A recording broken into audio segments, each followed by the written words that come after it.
Alright, part 3. Right, so my name's Steven J Humphrey, in case you haven't seen part 1 and part 2 or any other of my videos. And I stood as an independent parliamentary candidate in last May's UK general election 2010, and I got the grand total of 249 votes, which I think is absolutely fucking amazing, since I wasn't on telly. I didn't have an in-depth leaders debate with the other 3 candidates for Prime Minister, because in my book, if you're an independent MP, you've got every right to be the Prime Minister if you can summon up enough support in the House. But if we the people all ganged up on ourselves and united, we could probably have an independent Prime Minister if we forced our MPs to do it. If, in the first place, we had a lawfully elected Parliament to start with, which I allege we don't have, and people like Chris Coverdale, Rob Menard, and a few others. Charlie Veitch is doing some good work with the Happy Police, and so on. There's hundreds of us, and 8,000 Americans have joined a Facebook group, and I wish I could remember their name, but basically 20 million Americans who want to impeach the sitting president. That'll get you there. And I've got 472 at my last look on the 20 million Facebook users who still want to prosecute Gordon Brown for war crimes and treason. So there's some of the problems.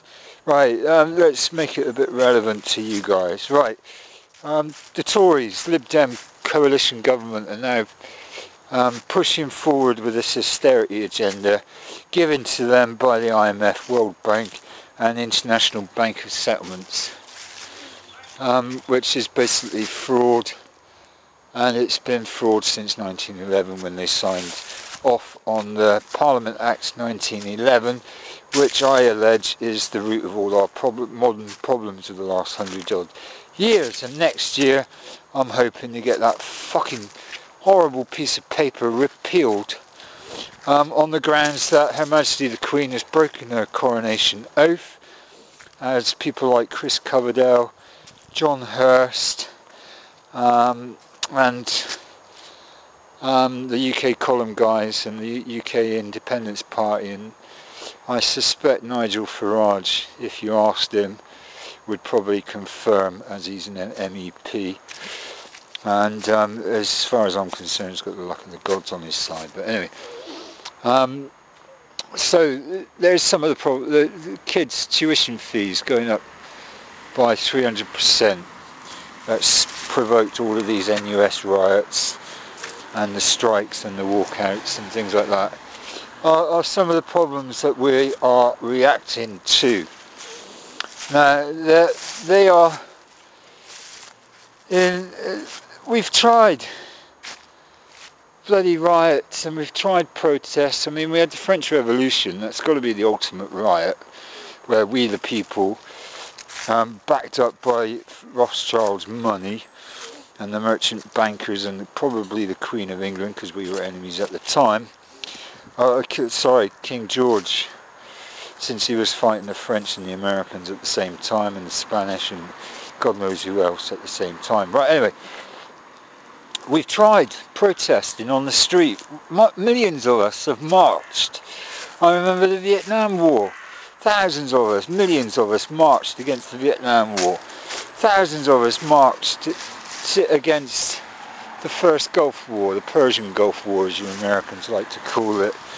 And we've done the same since, for the second Gulf War, even though the Afghan War had been secretly bloody in battle since 2001. Right, so we've tried protests, we've tried lawful protest, it hasn't worked. And now the government's response is to buy water cannons. Instead of talking to the NUS, getting the NUS on their side, and promoting a really good education system, because in about 30 years' time we'll need degree educated people.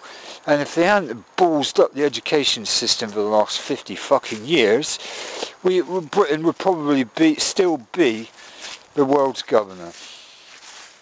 But due to various independence campaigns and people's sovereignty in places like India and Pakistan, the British government of 50 years ago basically said, right, fine, we can't afford to keep a colonial empire going, so we're going to shut it down and leave you on your own. Thanks, British government.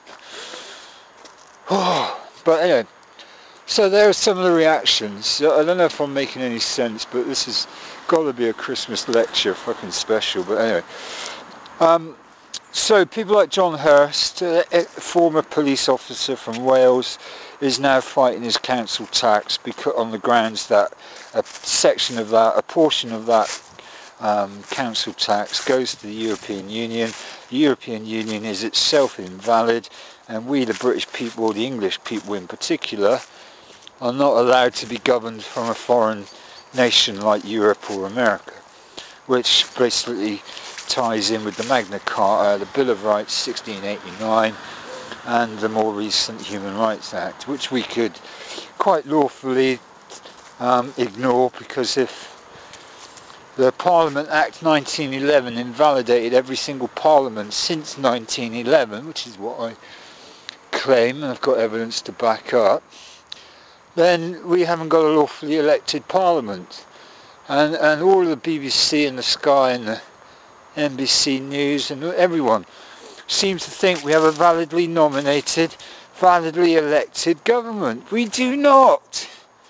Well, even if we don't count, if we set aside the Parliament Act 1911, if we set aside the European Communities Act 1971, we set aside the Treaty of Nice 1999, and we set aside the more recent Lisbon Treaty, Europe as a government institution does not exist in English law. Because for the majority of the last 2,000 years, we've been at war with Europe. And that's an ancestral hatred in a sense, in that we've written our laws to reflect the reality that we are an independent island, capable and willing to govern itself without external control. And our laws reflect that principle. We, the English, and thus the Americans, the Canadians, the Australians, and all the British Commonwealth, are not governable. There is no jurisdiction for Europe to come into England and tell us what the fuck to do. A, we've got a monarch. B, we've got a ruling political class called Parliament. And thirdly, we've got ourselves. We have the people. And if all three of those organisations are in dispute, there is no functional government in Britain. 1. If the Queen is a traitor, she's no longer the Queen. Therefore, her rule, she cannot enact an Act of Parliament. She can't even flush the fucking toilet without our consent, according to the myths and the propaganda. 2nd, Parliament, if it is not lawfully elected, cannot act as a Parliament. Therefore, cannot enact statutes, which in turn doesn't govern us. They cannot govern us if they are not lawfully elected. And 3rd, if we're drugged up to the eyeballs on Prozac and fluoride and TV bloody induced paranoia, hypnosis, then we have no functional people. And all we're left to do is to protest in our handfuls, in a couple of thousand people at a time, protesting on the streets of London. And unless you break a window, you don't get on the fucking telly. Right, and there's the 4th reason why we don't have a sensible government here in England. It's because the BBC and Sky News and all of those news agencies are basically telling us a pack of lies and are ignoring the truth that maybe the Queen is a traitor, maybe Parliament has not been lawfully elected, and thirdly, we the people are fast asleep watching telly. And it does not make lawful sense. It is irrational government by irrational dictators pursuing a dystopian agenda of tyranny oppression, despotism, and unlawful, illegal statutes and law and all that kind of stuff. So that's the end of part 3. And I'm going to go. I've been here half an hour and the dog's getting a bit restless, so I'm going to kill it off here. My name's Steven J Humphrey, independent parliamentary candidate, if we ever get the chance again. Anyway, see my other videos, look me up on Facebook, Steven J Humphrey, on Facebook, YouTube, etc, etc, and be friends. Love, peace and everything. Anyway, I'll probably continue this in part 4 in a minute.